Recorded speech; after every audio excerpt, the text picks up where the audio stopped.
बच्चों, पिछले क्लास में मैंने रसखान के पद समाप्त किया।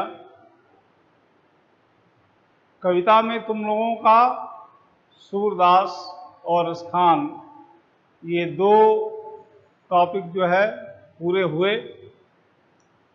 आज की चर्चा का विषय काव्य का तीसरा पाठ घनानंद के पद पर चर्चा की जाएगी या उस पर बात की जाएगी या उस पर पढ़ाया जाएगा तुम लोगों को। घनानंद रीतिकालीन कवि थे। तुम लोगों को ये जानकारी होगी या नहीं होगी तो आज जान लो कि हिंदी साहित्य के संपूर्ण इतिहास को 4 भागों में बांटा गया है। पहला वीर गाथा काल, दूसरा भक्ति काल, तीसरा रीति काल और चौथा आधुनिक काल। आज जिस कवि की ये चर्चा हम लोग कर रहे हैं वह कवि हिंदी साहित्य के इतिहास के तीसरे कालखंड रीति काल से संबंधित है। मतलब ये हुआ कि घनानंद रीतिकालीन कवि थे। अब प्रश्न उठता है कि रीति क्या है? तो जैसे वीर गाथा काल, जैसे भक्ति काल, वैसे ही रीति काल है। एक कालखंड को लगभग 200 वर्षों के हिंदी साहित्य के इतिहास के एक कालखंड को रीति काल कहा जाता है। रीति का अर्थ होता है मार्ग, पैटर्न या रास्ता। मार्ग, पैटर्न या रास्ता। एक विशेष पैटर्न पर, एक विशेष मार्ग पर, एक विशेष प्रकार की जो कविताएं लिखी गई उसको रीति काव्य की संज्ञा दी जाती है। और जिस कालखंड में रीति काव्य लिखा गया उसको रीति काल कहा जाता है। तो बच्चों, ये रीति काल के बारे में तुमने समझा या जाना। लगभग 1700 से 1900 तक का जो समय है या जो कालखंड है उसको रीति काल या उसमें लिखी गई कविताओं को रीति काव्य की संज्ञा दी जाती है। अभी हमने बताया तुम लोगों को कि रीति का अर्थ होता है मार्ग, पैटर्न या रास्ता। तो इस रीति काल में 3 प्रकार की कविताएं लिखी गई और वो 3 प्रकार की कविता है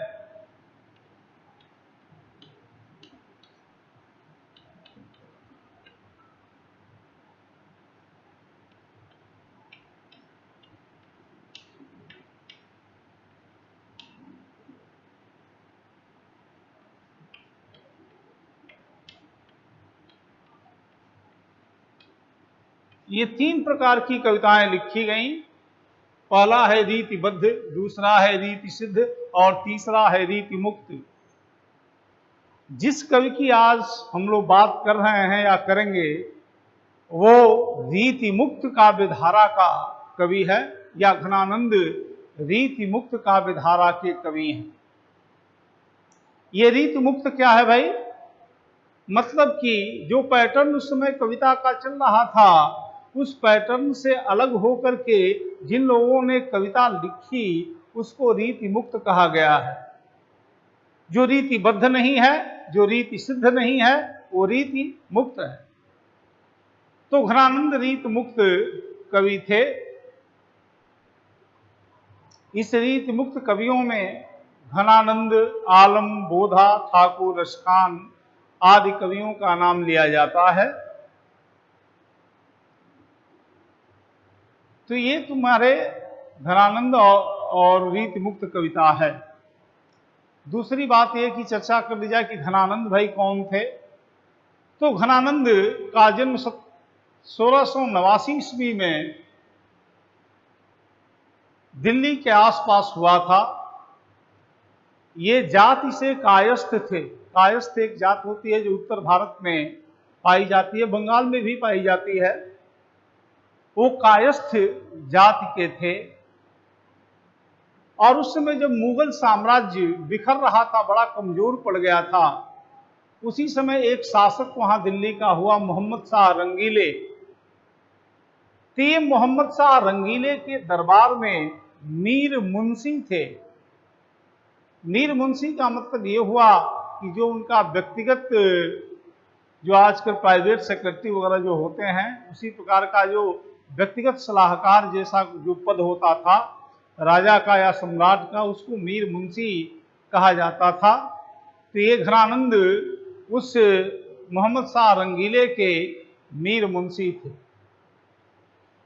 घनानंद बहुत ही उच्च कोटि के कवि थे, बहुत ही उच्च कोटि के कवि थे। उनकी कविता का स्तर अत्यंत उत्कृष्ट और अत्यंत ऊंचे दर्जे का था। ये ब्रजभाषा के कवि थे और ब्रजभाषा को इन्होंने अपनी कविताओं से बहुत समृद्ध भी किया। तो घनानंद मोहम्मद शाह रंगीले के दरबार में रहते थे, सब कुछ ठीक ठाक चलता था, लेकिन इनके जीवन के कुछ साक्ष्यों से पता चलता है कि दरबार की एक नर्तकी सुजान के ऊपर वे विशेष रूप से आसक्त थे।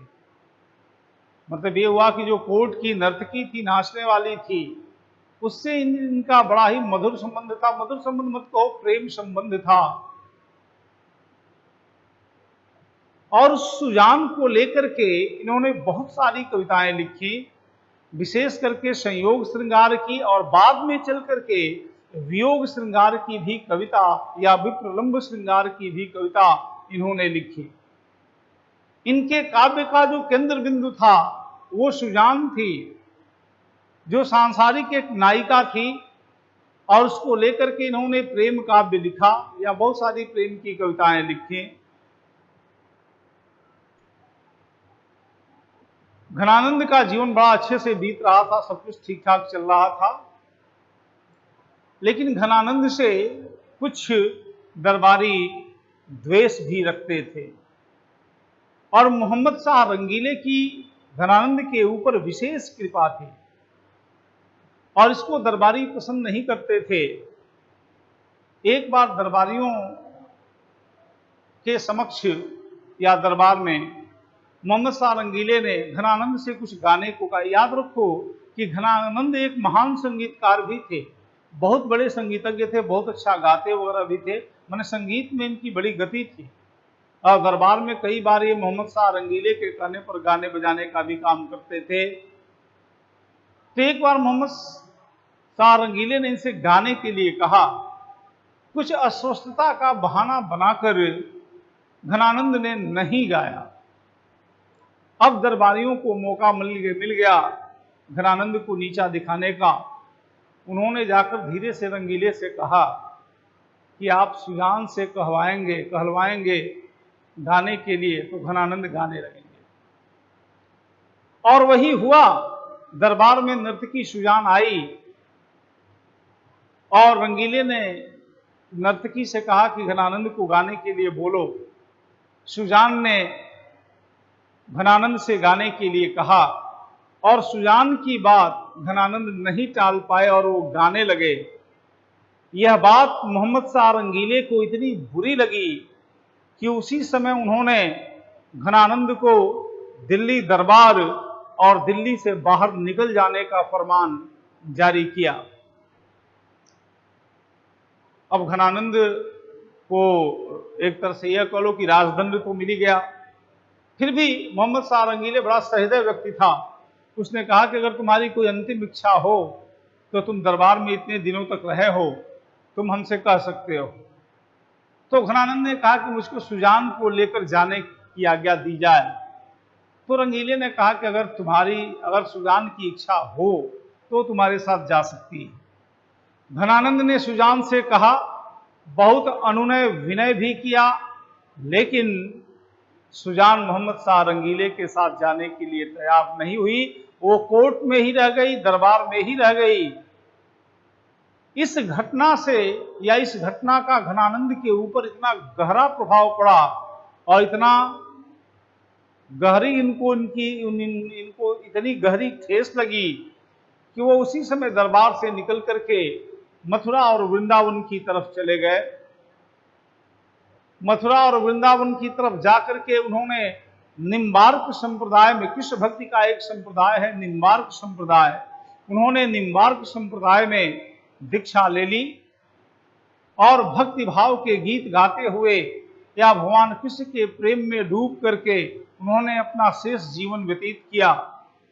1739 में जब नादिर शाही आक्रमण हुआ भारत पर, ईरान के शाह नादिर शाह ने जब भारत पर आक्रमण किया, बड़ी नृशंसता और बड़ी क्रूरता से उसने दिल्ली और आसपास के क्षेत्रों को लूटा और वहां संहार मचाया। उसके सैनिक चलते चलते वृंदावन भी पहुंच गए और संयोगवश एक सैनिक के घनानंद से पूछने लगा कि कुछ जर दो भाई, कुछ जर दो, जर बताओ कहाँ है। जर का अर्थ हुआ धन संपत्ति जो ईरान में बोला जाता है। घनानंद उन्मुक्त भाव से एक धूल उठा करके उसके ऊपर फेंक दिया कि यही जर है, क्योंकि घनानंद विरक्त हो चुके थे। उनके लिए धन संपदा, पैसा रुपया या इन सारी चीजों का कोई मतलब नहीं था, कोई महत्व नहीं था, उनके लिए सारा धन मिट्टी था। इस घटना से वो सैनिक इतना कुपित हुआ, इतना क्रुद्ध हुआ कि उसने तत्काल तलवार से घनानंद का सिर काट दिया। इस तरह से 1739 में नादिर शाही आक्रमण में घनानंद की मृत्यु हुई।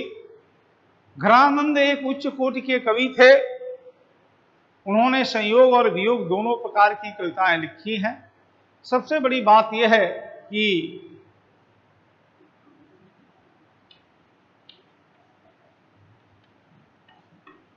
घनानंद उन्मुक्त प्रेम के कवि थे।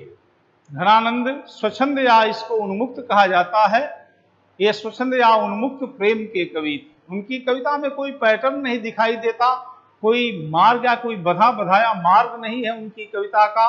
उन्होंने श्रृंगार की कविताएं लिखी हैं, श्रृंगार के संयोग और वियोग की कविताएं लिखी हैं। श्रृंगार के संयोग कविताओं में उन्होंने सुजान के प्रति अपने प्रेम का प्रदर्शन किया है। सहज प्रेम का, सरल प्रेम का प्रदर्शन उन्होंने अपनी कविताओं में विशेष करके सुजान के प्रति किया है। लेकिन एक समय के पश्चात जब वो दिल्ली दरबार से बाहर निकल जाते हैं या दिल्ली दरबार से बाहर चले जाते हैं, तब उनकी कविताएं ईश्वरोन्मुख हो गई हैं। मतलब कि लौकिकता से अलौकिकता की ओर, माने सांसारिकता से पारमार्थिक प्रेम की तरफ ये आगे बढ़ चले हैं।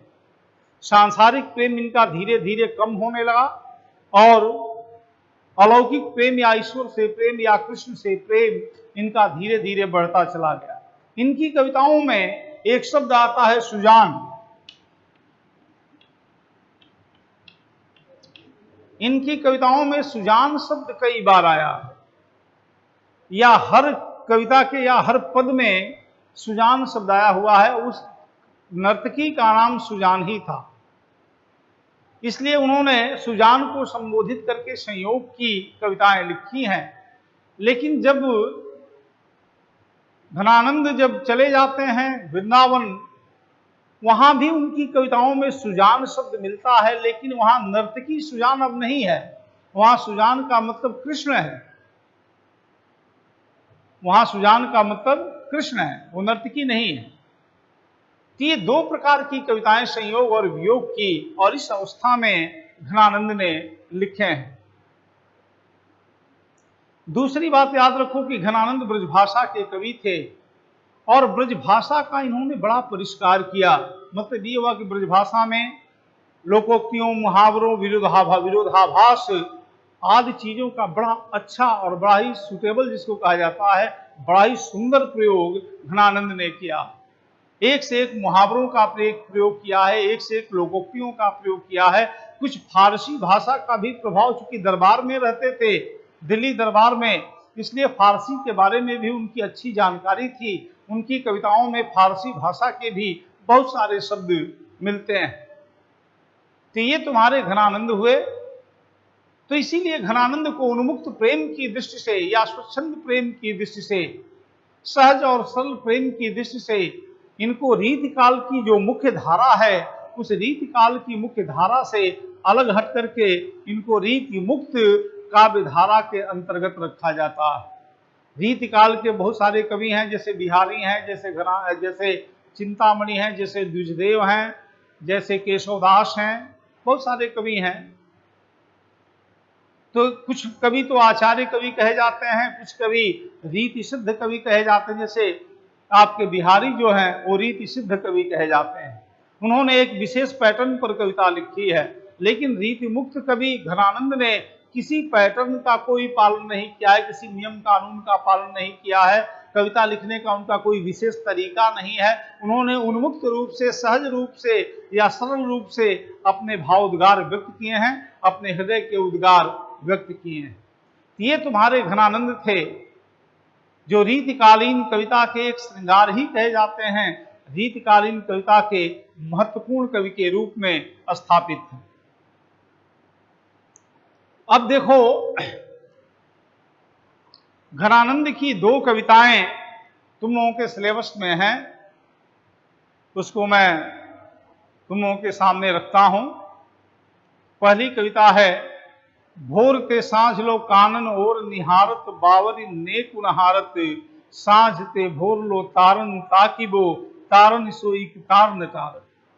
प्रसंग ये है कि भगवान कृष्ण गोकुल में गायों को चराने के लिए वन की तरफ गए हैं, और वन की तरफ गए हैं प्रातः काल से लेकर के सायं काल तक भगवान कृष्ण गायों को वन में चराते हैं और गोपियां प्रतीक्षा करती हैं, भगवान कृष्ण की प्रतीक्षा करती हैं और निरंतर प्रतीक्षा करती रहती हैं कि कब वो श्रावणा कृष्ण गोकुल लौटेगा वन से और कब हम लोग उसे देख करके अपने आंखों को तृप्त करेंगे। तो वही कह रहा है कि भोर ते साँझ लो कानन और निहारत, बावरी नेक नहारत।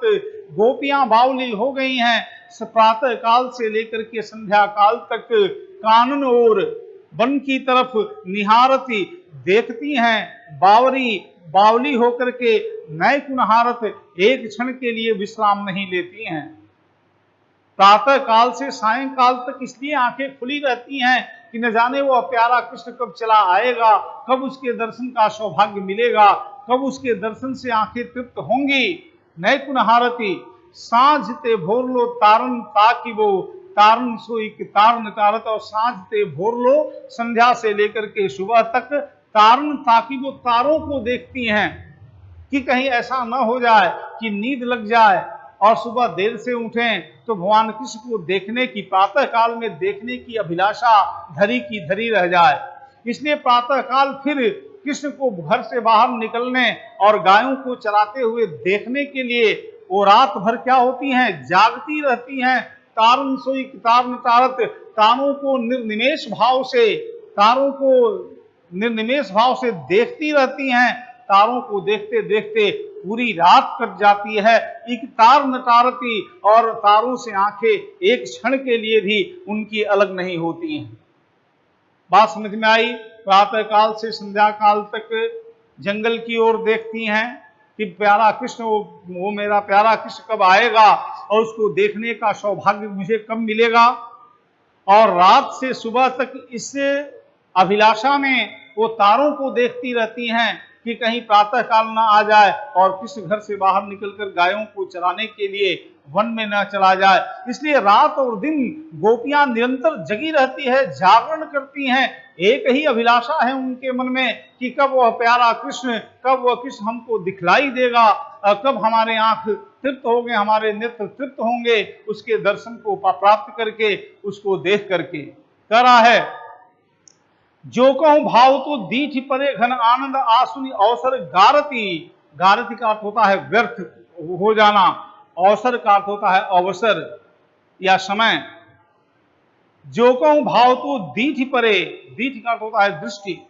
जो कहूं भाव तो, कहीं अगर वह प्यारा कृष्ण दिखलाई भी दे जाता है वह कहीं प्यारा कृष्ण अगर दूर से दिखलाई भी दे जाता है तो क्या होता है, घन आनंद आंसुनी अवसर गारती।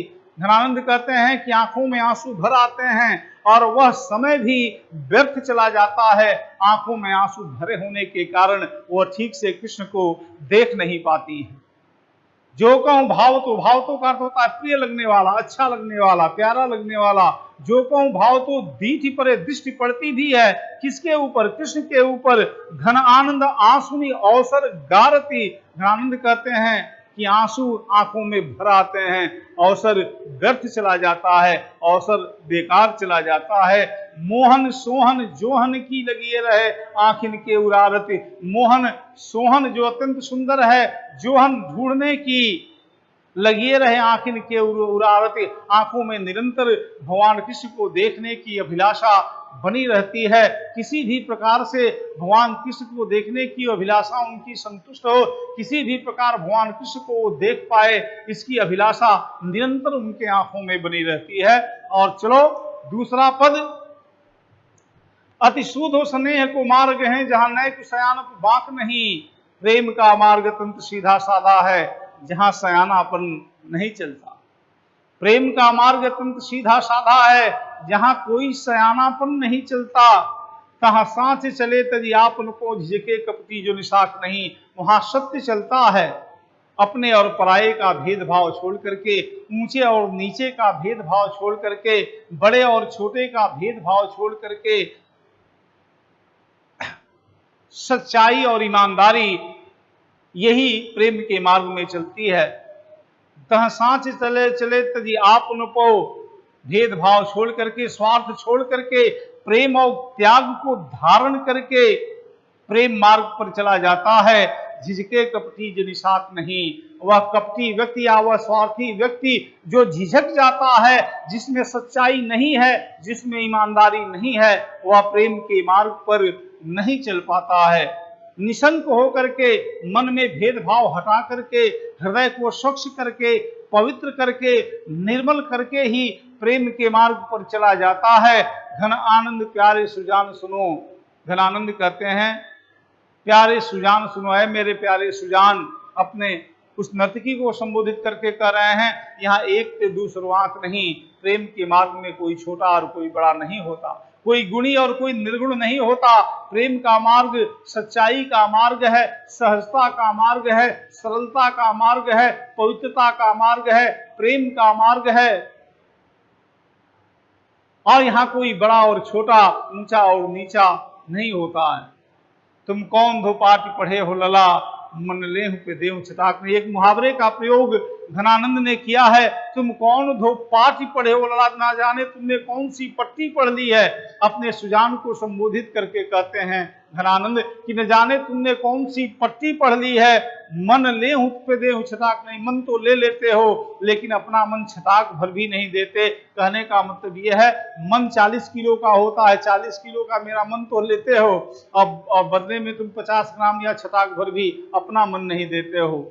अर्थात तुम बड़े ही बुद्धिमान हो, बड़े चतुर हो, और प्रेम मार्ग में भी तुम चतुराई करते हो। जबकि पूरी कविता में घनानंद ने ये बात कही है कि प्रेम मार्ग पर कोई चालाकी, कोई चतुराई, कोई बुद्धिमानी नहीं चलती है, भेदभाव नहीं चलता है, बड़े छोटे, ऊंचे नीचे इत्यादि का भेदभाव इस मार्ग पर नहीं चलता है। यह प्रेम का मार्ग है जहां सच्चाई चलती है, तहां साँचे चले तजी आपनों को। अपने और पराये का भेदभाव छोड़ करके, ऊंचे और नीचे का भेदभाव छोड़ करके, ईमानदारी और सच्चाई के मार्ग पर जो चलता है वही प्रेम को प्राप्त करता है। तुम कौन धो पाठ पढ़े हो लला, ये एक प्रकार का मुहावरा है। कौन सी पट्टी तुमने पढ़ रखी है, इसका अर्थ यही हुआ कि न जाने तुमने कौन सी पट्टी पढ़ रखी है। मन लेहु पे देहु छटाक नहीं। तुम 40 किलो के बराबर मन तो ले लेते हो लेकिन 50 ग्राम के बराबर अपने मन को नहीं देते। अर्थात मैं तुमसे इतना प्रेम करता हूं, या मेरे हृदय में तुम्हारे प्रति अथाह प्रेम है, या बहुत बड़े स्तर का प्रेम है, या बड़ा प्रेम है, और तुम हमसे बहुत ही कम या बहुत ही अल्प प्रेम करती हो। इसका मतलब कि तुम मुझसे प्रेम के मार्ग में भी तुम मुझसे चतुराई करती हो। तो ये मुहावरे का प्रयोग इस अंतिम लाइन में किया गया है। तो ये तुम्हारे घनानंद थे जिसके बारे में चर्चा मैंने की, घनानंद के जीवन तथा साहित्यिक परिचय की बात की, और उनकी प्रमुख कविताएं, उनके काव्य कविताएं सुजान सागर, विरह लीला, सुजान हिति, प्रेम सरोवर, प्रीति पावस आदि इनकी प्रसिद्ध कविताओं का संग्रह है। ये तुम्हारे घनानंद थे, जो रीति काल के रीति मुक्त धारा के महान कवि माने जाते हैं। रीति मुक्त धारा में और भी कवि हैं, बोधा ठाकुर, आलम, द्विजदेव और रसखान, लेकिन इन सारे कवियों में घनानंद विशेष रूप से या उन्मुक्त धारा के या सुषंद धारा के सबसे महत्वपूर्ण कवि सुजान घनानंद माने जाते हैं। तो आज तुम लोगों का घनानंद की ये कविता पूरी हुई। घनानंद के बारे में तुम लोगों ने जाना समझा और उनकी कविताओं का रूप देखा। इस प्रकार ये पाठ कंप्लीट हुआ और इस पर तुम लोग घनानंद का श्रृंगार वर्णन, एक क्वेश्चन हो जाता है इस पर। घनानंद का जीवन परिचय और साहित्यिक परिचय 2 क्वेश्चन हो जाता है। और घनानंद ने अपनी कविताओं में क्या भावना व्यक्त की है या इनकी कविताओं का मूल भाव क्या है। जैसे इनकी कविताओं का मूल भाव श्रृंगार है, तो इनकी घनानंद की श्रृंगार भावना पर प्रकाश डालिए या घनानंद की श्रृंगार चेतना पर प्रकाश डालिए। कुछ भक्ति भावना विषय की इन्होंने कविताएं भी लिखी हैं, तो भक्ति भावना पर भी प्रकाश डालने के लिए लिखा जा सकता है। लेकिन घनानंद मुख्यतः श्रृंगार के ही कवि थे। श्रृंगार की संयोग और वियोग, श्रृंगार का इन्होंने सुंदर चित्रण किया है या सुंदर वो किया। ठीक है, आज का पाठ ही कंप्लीट हुआ। बस।